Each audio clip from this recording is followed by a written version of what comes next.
So it was that everything I did for 2 years he was a part of. So that everything I do now, in some way, shape, or form, reminds me of something we did, something we've done, or it's something I did with him. Every time I go grocery shopping at an Albertsons, it's just, everything just brings back memories. But that's not the bad part. When you miss him constantly, that's not the bad part, because it's after the, you know, I mean, it'll be, wow, it'll be 3 years in February. It's kind of leveled off to like this mundane sadness that you're not used to it, but it's become a commonplace feeling. It's when you go for 2 or 3 hours, you know, you get into studying hard, and you know you got 6 cups of coffee in you and you're just going. And on the ride home, you realize you've forgotten about it and you remember it again. So instead of just being that little lull where it's just the normal little thing you have missing from you, you know, you have the normal emptiness that you're used to, when you forget to miss him for 2 hours and then it comes crashing back all of a sudden, it's so much worse. It's almost like forgetting's worse than remembering that he's gone. All the time, especially when there's life problems and different situations that I'm looking for answers for. Not that he ever had answers, but he definitely would always sit on the phone and pray for him, you know, pray over it for me, and we'd talk about it, and he'd give me his opinion, and I'd tell him my opinion, and then we'd pray about it. And so a lot of things, when I accomplished things in work, to be able to call, because he was just very open and great person to talk to. Gave me a whole lot of self-confidence when I needed it, for sure.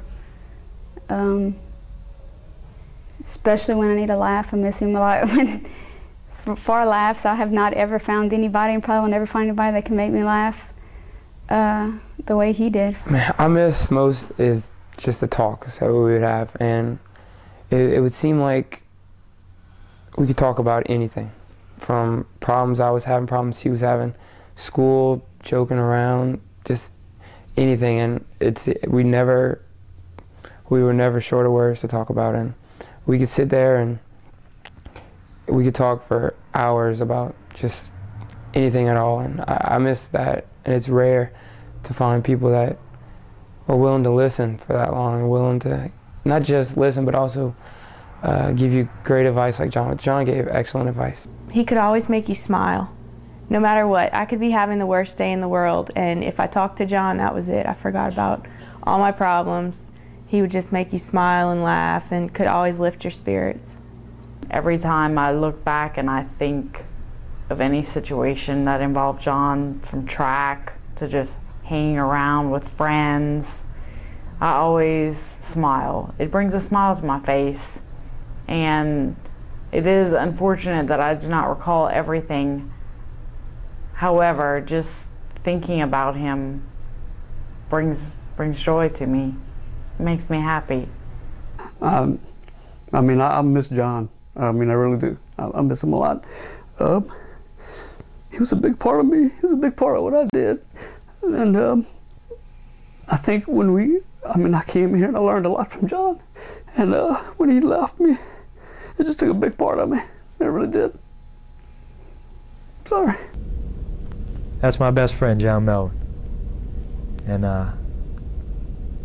that's probably what I'll always say. Even when I'm an old gray-headed fat man and I look up at my picture on the wall, I'll tell him that's my best friend, John Melvin. And if I love them too, I might tell him that his whole story. And if I think they need a good story about a man who loved life, I'll tell them too. But I don't tell all the schmucks and the schlubs who look up at my pictures in my room, always. I'll tell them they're my best friend. I tell them who it is. I tell them that's John Melvin. He's my best friend in college, my best roommate. Not my best roommate. Sorry, Kate, if you get to see this. But I don't know. I guess it kind of hurts to tell strangers, and it's something that's personal to me that I don't share with just people who happen to be passing through. Just because it's a big part of, I guess, who I am. Maybe I'm a little guarded about it. But That's what I'll tell him. I miss John. I really do. And sometimes I still cry. But most of the time, when I think of John, I smile or laugh. There was a song with the line in it, "I'm the kind of guy who laughs at a funeral. Can't understand what I mean, you soon will." And that was John. He loved that song, and that was who he was. And just knowing John made me the kind of guy that laughs at a funeral. And that's such a wonderful feeling, really. It may sound strange to many people in the world, but I don't think that there was one person at John's funeral that didn't smile or laugh at some antic that he did, some prank that he was involved in, some story about John, or just remembering him. And how special is a life that makes people smile and laugh at a funeral. About a week after John's passing, I was trying to come to grips with grief like everybody else, and I remember having a vivid dream one night. It was not of this world vivid. And in the dream, we were all at Mima's house, and I walked in the living room, and there was John sitting on the sofa. And in the dream, I said, "John, you're okay. Everything's going to be okay. I knew you would be all right." And the more I said that, the bigger his smile grew.